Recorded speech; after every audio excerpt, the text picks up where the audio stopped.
बड़ देउलू पथर खसु थिब पुणी थर को थर जाई फुललो देखिबु बेनी नेत्रर नहीं ई पदर आम आलोचना करुचे। तेणु महापुरुष कहले कि खेल देखा जो बारंबार पथर बड़ देउलू खसब तार 5 संवत्सर परे कि कलिकी खेल आम देखा संसार रे। महापुरुष लिखिले कहले 13 दिन राजा सहिते पुणी 13 दलिया 13 मास राजा आसीब परे 13 टोपिया परे 13 टोपिया हे सुजने परे 13 टोपिया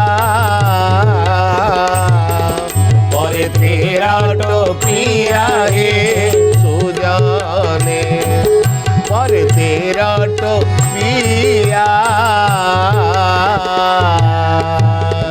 कि खेल संसार देखा देखु मालिका केते सत ज्ञानी गुणी मंडली कौन कहले 5 संवत्सर पर बड़ देउलू पथर खसब पशिला बुझिले जगमने 13 मास प्रभु रही श्रीजीव माने एवं सेठू 5 संवत्सर जदि गणिबा 5 संवत्सर पर संसार कलिकी खेल तू देखिबू कि खेल देखा ना 13 दिन राजा सहिते पुणी 13 टोपिया कहले 13 दिन राजा तू देखिबू आको राजा शासन अच्छी अतीत में आलोचना करी महापुरुष लिखिं मालिके नृपति मानेटी मर्ते न रहिबे केही नयने देखिबो दिना अच्युत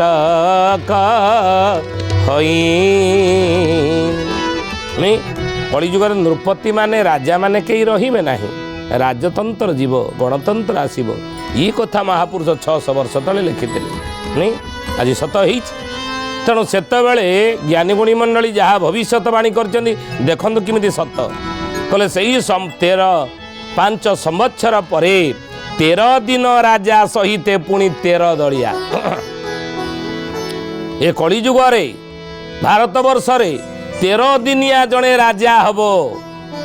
आपण देखुचनी आमर संविधान रे जड़े राजा जदि होउचंदी बा जदि जेतबेले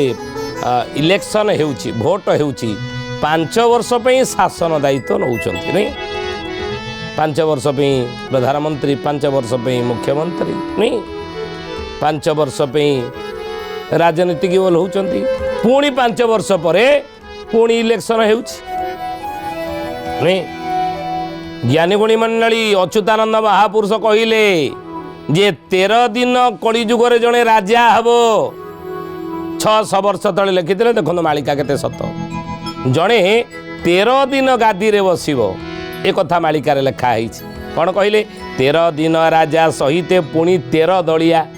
13टा दल शासन करिवे दिने ये भारत वर्ष को सत हिनी मालिका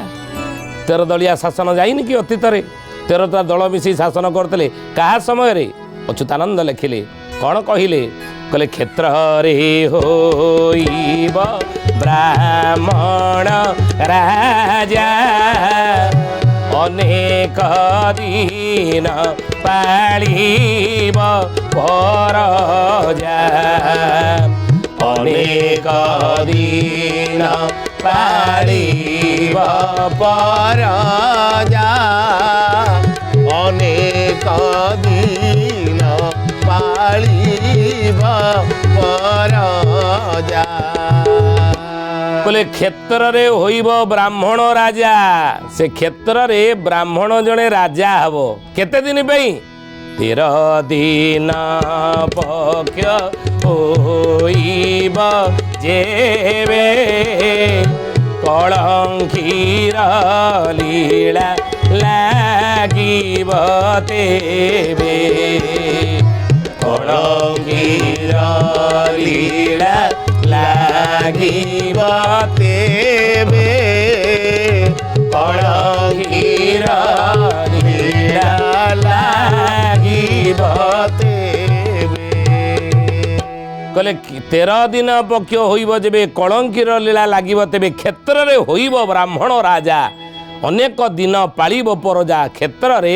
13 ଦିନ ପାଇଁ ଜଣେ ବ୍ରାହ୍ମଣ ରାଜା ହେଇକି ବସିବ ଏ ଭାରତ ବର୍ଷକୁ ଶାସନ କରିବ 13 ଦିନ ପାଇଁ କିଏ ସିଏ